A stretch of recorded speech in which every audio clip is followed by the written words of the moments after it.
Bueno, ¿cómo están? Es un gusto poder estar nuevamente compartiendo un poco de la Biblia. Este, Me gustaban las canciones que dijeron, siempre me gusta la canción esa cuando los santos vienen marchando. Y siempre la escuchaba en su interpretación a Louis Armstrong, ¿no? Muy conocido ese cantante por su voz, un cantante afroamericano en los Estados Unidos, y a la vez era un gran músico también. Este, no sé si habrá sido cristiano, pero le interpretaba muy bien a la canción. Quizás para nosotros tiene un significado mucho más especial.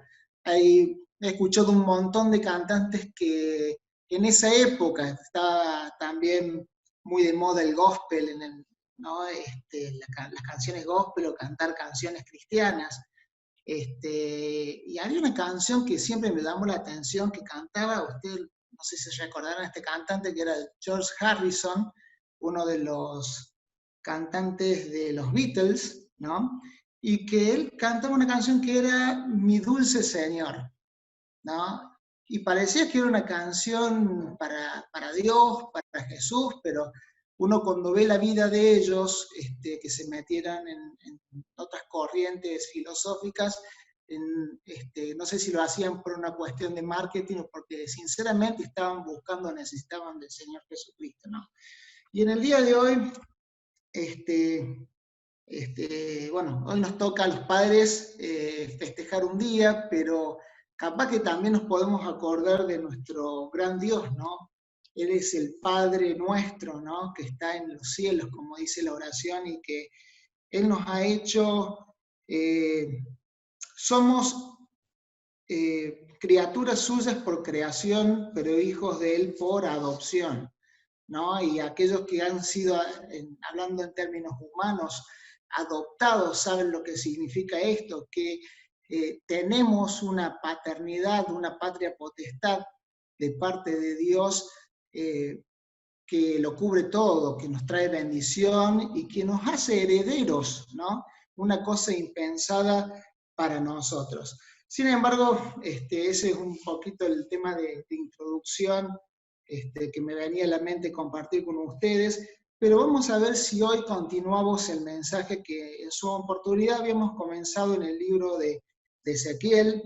Si tiene la oportunidad allí de buscarlo en su Biblia, vamos a leer Ezequiel capítulo 2, ¿sí? Mientras usted va buscando, para aquellos que quizás no tuvieron la oportunidad de escuchar el mensaje, Ezequiel es uno de los libros proféticos, considerado uno de los profetas mayores, básicamente por el grado de revelación o por el contenido de la revelación, que es más extenso que otros profetas considerados menores, es una clasificación, no por ello menos importante o más importante que otros.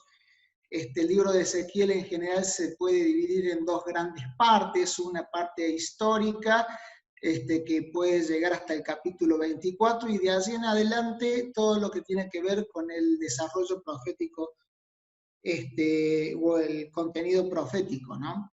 Ezequiel era sacerdote, hijo de Buzi, de la tribu de Leví, fue llevado cautivo en la segunda deportación a Babilonia, juntamente con otras 10.000 personas de renombre, ¿no?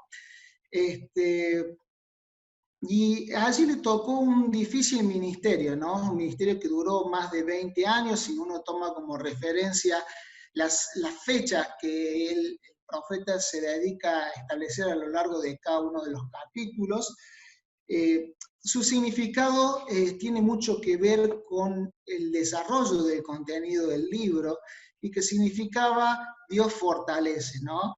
Mejor consuelo de parte de Dios, cuando uno está en una tierra extraña, cuando ha dejado atrás su casa, sus raíces, sus costumbres, ¿no? Y desprovisto de todo eso, lo único que les podía llegar a quedar junto a la comunidad de judíos que se encontraba en Tel Aviv, que ahí menciona la Biblia también, no te quedaba otra que pensar en Dios, ¿no? Pensar en Dios. Y habíamos visto que así sintéticamente en el capítulo 1, lo primero que pasa es que Ezequiel recibe una visión de parte de Dios, ¿no? Y en esa visión, a la semejanza, usted cuando ve el libro de Ezequiel y vivencias que tiene Ezequiel son muy parecidas a las que tuvo el apóstol Juan en el libro de Apocalipsis, ¿no? Dice que cuando vio a la majestad de Dios cayó como muerto, ¿no? Y Ezequiel había visto algo notable. Una de las cosas notables que había visto era una imagen de Dios que quizás no llega a representar lo que es Dios mismo. Sin embargo, ahí a través de figuras como los seres vivientes, el hombre, el león, el buey, el águila, hablaban de las características acerca de ese mismo Dios, y principalmente era un Dios que, como decía el capítulo 1, iba hacia adelante. No hay nadie que lo haga cambiar de dirección. Él tiene un propósito y ese propósito lo va a cumplir. Y esa presencia de Dios mismo, que impactó al profeta a través de numerosas descripciones, como por ejemplo, él hablaba de que se sentían un fuego refulgurante, un resplandor, un brillo como de bronce bruñido, fuego resplandeciente, ruido como de muchas aguas. O sea, daba las claras de que era alguien completamente distinto, ¿no? Y alguien que estaba sentado en el trono y tenía el control de todas las cosas, ¿no? Ezequiel, en el capítulo 2, en donde les pido que me acompañen, antes vamos a leer el versículo anterior del capítulo 1, que vendría a ser como la continuación, dice así: esta fue la visión de la semejanza de la gloria de Jehová. Y cuando yo la vi, me postré sobre mi rostro y oí la voz de uno que hablaba. Y me dijo: hijo de hombre, ponte sobre tus pies y hablaré contigo. Y luego que me habló, entró el Espíritu en mí y me afirmó sobre mis pies y oía el que me hablaba. Y me dijo: hijo de hombre, yo te envío a los hijos de Israel, a gente rebelde que se rebelaron contra mí. Ellos y sus padres se han rebelado contra mí hasta este mismo día. Yo pues te envío a los hijos de duro rostro y empedernido corazón. Y les dirás: así ha dicho Jehová el Señor. ¿Acaso ellos escuchen? Pero si no escucharen, porque son una casa rebelde, siempre conocerán que hubo profeta entre ellos. Y tú, hijo de hombre, no les temas ni tengas miedo de sus palabras, aunque te halles entre zarzas y espinos y moras con escorpiones. No tengas miedo de sus palabras ni temas delante de ellos, porque son casa rebelde. Les hablarás, pues, mis palabras, escuchen o dejen de escuchar, porque son muy rebeldes. Noten cómo repite la palabra rebeldía. Mas tú, hijo de hombre, oye lo que yo te hablo, no seas rebelde como la casa rebelde. Abre tu boca y come lo que yo te doy. Y miré, y aquí una mano extendida hacia mí, y en ella había un rollo de libro, y extendió delante de mí, y estaba escrito por delante y por detrás, y había escritas en él endechas y lamentaciones y ayes, ¿no? Un capítulo, digamos, luego de que Ezequiel ve la gloria de Dios, es Dios mismo el que le llama a llevar adelante un ministerio, ¿no? Quizás es un pasaje que todo obrero cristiano debe leer, tener en cuenta en algún momento en que quiera encarar algún ministerio, ¿no? De cualquier naturaleza que sea, por supuesto, un ministerio de ayuda, un ministerio de evangelización, un ministerio de la palabra, un ministerio pastoral, de administración, es decir, todo tipo de trabajo que el Señor nos haya encomendado y en el que tengamos que ejercitar los dones que Él nos ha dado. Ahora, yo creo que a través de este capítulo el Señor nos puede enseñar 4 cosas acerca de lo que el siervo de Dios o el ministro de Dios tiene que llevar adelante. En primer lugar, la posición del siervo; en segundo lugar, la preparación del siervo; en tercer lugar, la autoridad del siervo; y en cuarto lugar, el mensaje del siervo, ¿no? Fíjense lo primero, el capítulo 1 nos comienza hablando de cuál es la posición que tiene que tener el siervo en la obra de Dios. Capítulo 2, perdón. En el versículo 1, la primera frase que aparece, fíjense lo que dice: hijo de hombre, ponte sobre tus pies y hablaré contigo. ¿Sabe una cosa? La palabra expresión hijo de hombre aparece cerca de 93 veces a lo largo del libro de Ezequiel, ¿no? Y con esta expresión Dios le está marcando a Ezequiel su naturaleza mortal, ¿no? Dios le quiere decir que el mensaje que va a llevar él es el mensaje de Dios, y él es simplemente un instrumento, es un hombre, ¿no? En este capítulo lo vemos que aparece al menos 3 veces, y Dios se encarga de enfatizarlo, de hacerle recordar esto, ¿no?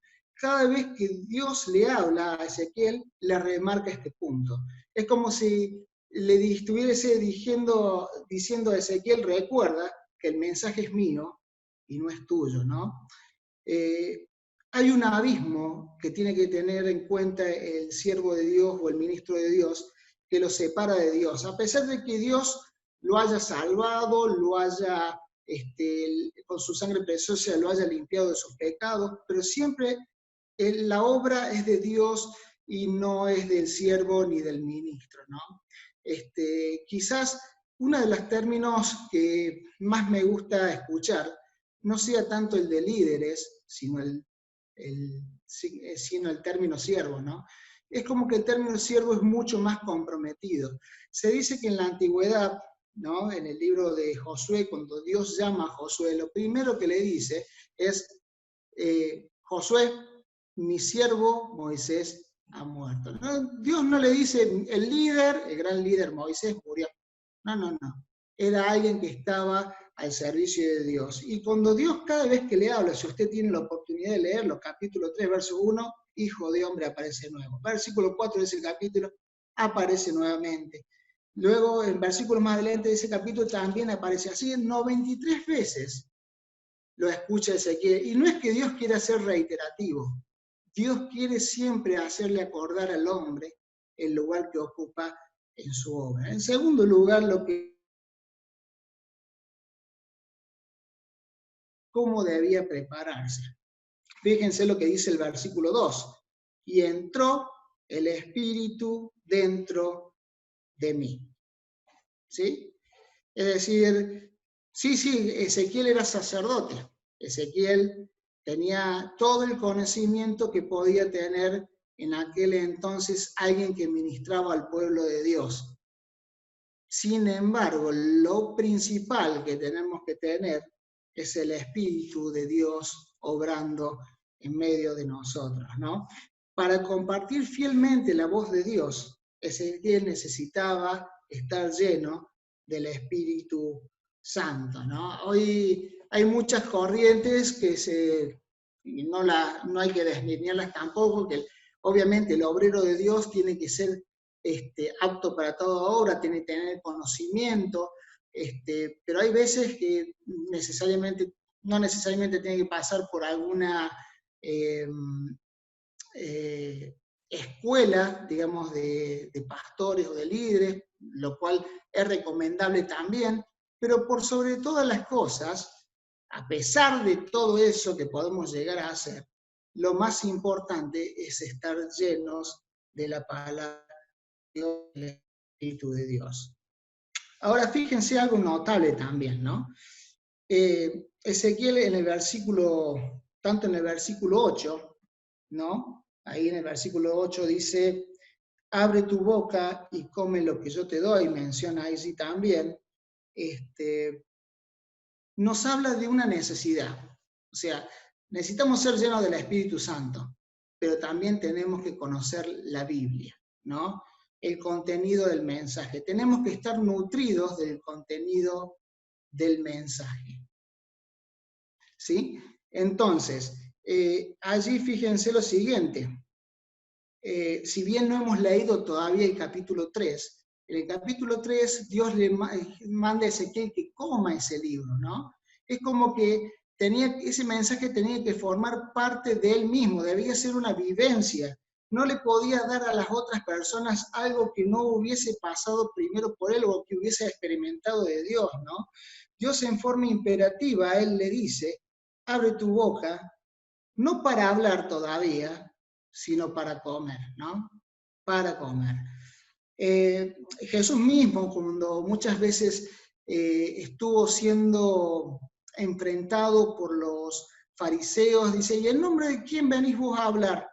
Y Jesús siempre les decía, yo no hablo lo mío propio, sino lo de mi Padre. Allí si lo vemos en el libro de Juan, ¿no? Porque si no su testimonio es falso. Imagínense, Ezequiel debía dar un mensaje y el mensaje debía ser de Dios mismo. Ezequiel no debía ser un testigo falso del Señor.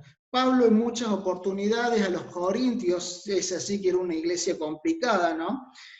Tuvo que recordarles que ni su mensaje ni su predicación fueran con palabras persuasivas de humana naturaleza, sino con demostración del Espíritu y de poder, ¿no? La reitera continuamente, dice, lo que nosotros hablamos y lo que les enseñamos no son sabiduría humana, sino que son las enseñanzas que el Espíritu mismo nos da que les demos, ¿no? Fíjense, ¿no? Recién les decía, ¿no? La literalidad con que Dios le habla a Ezequiel. Dice que debía comer el rollo, ¿no? Era un indicativo de la necesidad de apropiarse de una manera especial para poder transmitirlo lo mejor posible a los expatriados. Ahora, ya hemos visto que la posición del siervo era siempre considerarse que era un hombre como un instrumento de Dios. Vimos que para estar preparados nos hace falta nutrirnos, pero por sobre todas las cosas, tener el Espíritu de Dios. Y en tercer lugar, la autoridad del siervo, del ministro, ¿no? Fíjense que era una época confusa, ¿no? Muchos de los judíos creían que el futuro de Israel pasaba por aquellos que habían quedado en Jerusalén, ¿no? Si uno va leyendo el libro, da las claras que los judíos que estaban expatriados, que estaban en Babilonia, creían que el futuro dependía de las personas que habían quedado. Dios decía completamente lo contrario. Era una época complicada, ¿no? Donde sabía cuál era la verdad, porque estaban a escuchar falsos profetas que decían que no iba a venir el castigo y que el castigo terminó llegando, ¿no? Ahora, el siervo de Dios, como el profeta Ezequiel, debía tener toda la autoridad de Dios. Fíjense, versículo 4, parte final. Y les dirás, así ha dicho Jehová el Señor, ¿no? Así ha dicho Jehová el Señor. Cuando los puntos de referencia que tenemos son variados, no podemos llegar a tener a veces un ancla posible, ¿no? Hoy se habla mucho de la relatividad, ¿no? Y la metemos por todos lados. Hoy decimos, la iglesia lo dice, cuando en realidad debemos decir, así lo dice Dios, ¿no? Y es una cuestión no solamente semántica, sino una cuestión de autoridad. ¿Saben por qué? Porque la iglesia sigue siendo formada por hombres, ¿no? Hombres que, si bien hemos sido salvados por Dios, somos imperfectos, pero Dios es perfecto. Y por eso la autoridad la tiene Dios y no la tiene la iglesia. Se la ha delegado a la iglesia para llevar el mensaje, pero la autoridad sigue siendo Dios. Y cuando tengamos que confrontar temas como el aborto, temas como la cuestión de género, no tengamos miedo de decir, así lo dice Dios, ¿no? El problema no es conmigo, sino el problema lo tenés vos con Dios, y eso es lo que tenés que resolver. Porque si no, todo termina siendo una discusión de hombres, ¿no? Y eso es lo importante que tenemos que tener en cuenta. Fíjense lo que le dice, era un pueblo, en el versículo 5, si usted ve el versículo 6, ¿no? Era un pueblo completamente complicado. Dice rebelde, tiene que estar recordando en rebelde. Y eso que era el pueblo escogido de Dios. Ahora, imagínense, ¿qué podemos esperar de gente que ni siquiera tiene una referencia de Dios? ¿No? Y Dios le dice, ¿no? Que no debía importarle si el mensaje era menospreciado o si su auditorio era hostil, ¿no? Obviamente que el trabajo que le tocaba hacer a Ezequiel no iba a ser sencillo, ¿no? Y Ezequiel tiene una forma de transmitir muy liso y llano el mensaje. Si ustedes pueden leer los capítulos que le siguen, se van a dar cuenta. Y estas personas, fíjense cómo las describe Dios, eran como cardos, como espinas, como escorpiones, o sea, no era fácil, no era fácil. Yo siempre me acuerdo que cuando íbamos de paseo a Estancia Vieja, cuando era chico, nos gustaba andar en medio de los caminitos que separaban las casas, ¿no? En ese entonces, si uno va a Estancia Vieja ahora hay un montón de casas, ¿no? Pero siempre te tenías que estar cuidando de que no estuvieran los espinillos, que no hubiera espinas para cruzar, y uno andaba con pantalón corto, y no andaba con pantalones largos, digamos, que lo protejan. Entonces tenías que estar mirando si no se iba a rozar con ese tipo de problemas, incluso si iba a haber algunas alimañas, ¿no? Algunas arañas y sobre todo víboras, era un lugar sumamente descampado, ¿no? Ahora, eso mismo le está diciendo Dios a Ezequiel, se iba a estar moviendo en un entorno que era complicado, ¿no? Era sumamente complicado. Sus compatriotas, aún sabiendo en la condición en que estaban, seguían haciendo oídos sordos a Dios. Muchas veces en el capítulo se repite, quizás quieran oír y quizás no, ¿no? Es como que no lograban asimilar todavía cuál era el problema y que el problema eran ellos mismos, ¿no? Y en último lugar, ¿no? Si bien estamos hablando de que el siervo tiene que saber cuál es su posición, ¿no? Delante de Dios, que es simplemente un mensajero, Dios lo llama a Ezequiel más adelante la atalaya, alguien que tiene que alertar al pueblo de Dios. Tiene que estar preparado, pero sobre todas las cosas con el Espíritu de Dios, para ser lo más fiel posible en transmitir su mensaje. Y tiene que llevarlo con la autoridad de Dios, porque es un mensaje que viene de Dios. Dios le dice, este mensaje que te voy a dar, quizás no le caiga bien a muchas personas, ¿no? Escuche bien esto, por más que el mensaje sea tosco, hasta insensible para algunos oídos, la causa de Dios, le dice a Ezequiel, se tiene que mantener en pie, ¿no? Hay gente que no va a querer escuchar el mensaje, ¿sí? Hay gente que no le va a importar, ¿no? Y no hay ninguna contradicción en el hecho de que las buenas noticias de salvación, ¿no? Las buenas noticias sean ofensivas. Sean ofensivas. No hay ninguna contradicción en ese punto, ¿no? Porque el mismo Pablo en Romanos se dedica a decir que los hombres detuvieron con injusticia la verdad, la limitaron la verdad de Dios, la trataron de frenar, ¿no? Con actos sumamente injustos, ¿no? Aquí lo que el Señor le quiere mostrar a través de Ezequiel a su pueblo es que el pecado que habían cometido requería un castigo ejemplar. Por eso estaban donde estaban. No estaban en Jerusalén, estaban en el cautiverio, ¿no? Y el capítulo, termina con de dolor, ¿no? Ahí dice que hay, menciona en el último versículo, dice, vas a escuchar lamentaciones y ayes, ¿no? Lo que en un principio parecía haber gozo, alegría, júbilo, se termina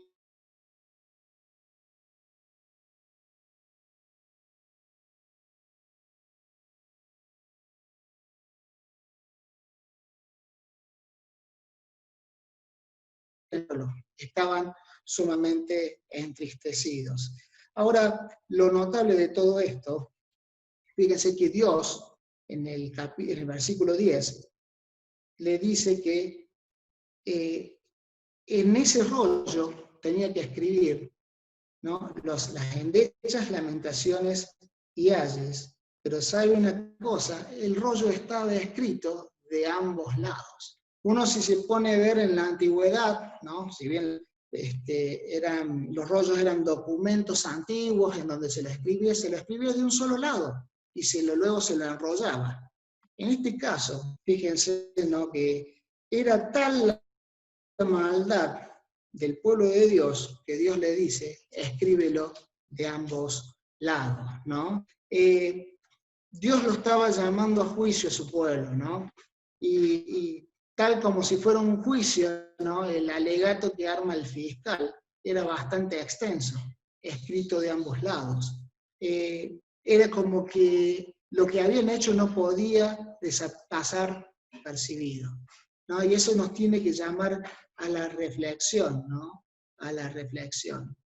Pero ¿sabe una cosa? Lo más notable del capítulo 2 de Ezequiel, no era que si el pueblo escuchaba o no el mensaje.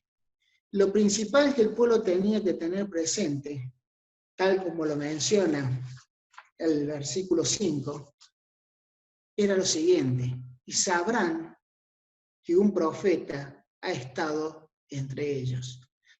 ¿Sabe una cosa? El éxito de la obra de Dios no se mide en términos de una respuesta positiva al mensaje de Dios, no se mide de cuántos salvados han sido, sino que la gente sepa que en medio de ese pueblo que ha sido rebelde y que ha sido contrario a la voz de Dios, hubo una persona, un mensajero que fue fiel y donde el testimonio de Dios siempre estuvo presente, ¿no? Qué bueno sería saber como iglesia, ¿no?, que podemos decir que la gente de nuestra región puede decir que saben que en medio de alta gracia hubo cristianos que llevaron la voz de Dios, que saben que en la región de Parabachasca el testimonio de Dios fue firme, ¿no? Este es el triunfo, ¿no? Es el triunfo de Dios para nuestro mundo actual, de que seamos distintos. Amén.